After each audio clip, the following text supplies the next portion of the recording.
Well, that was hard, actually, because I like working in a lab.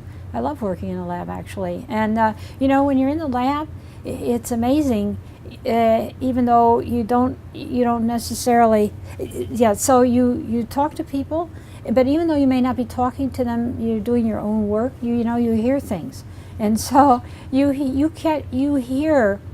able to interrupt so many processes that are going on, especially by young students who don't really quite know how to, the best way to do things.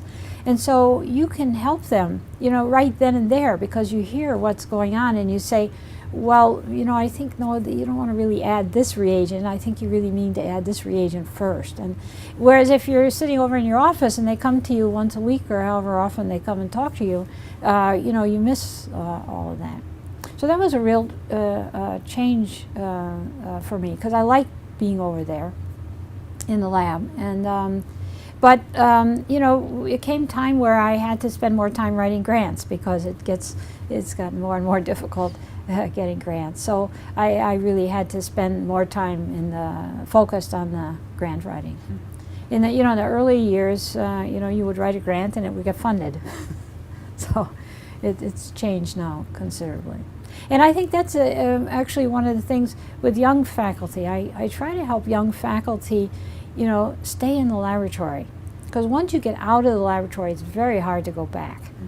Because technology changes, and you can, but it's harder if you go back. So even if you just do 1 or 2 things a day, to just keep your hands in there and your mind in there, I think it's really helpful. And it's difficult now because so many faculty, young faculty especially, it's not easy to get funding.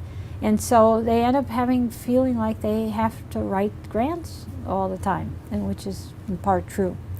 So they spend time writing their manuscripts and writing grants. And so they don't have, I think, quite the pleasure that we had the opportunity to have.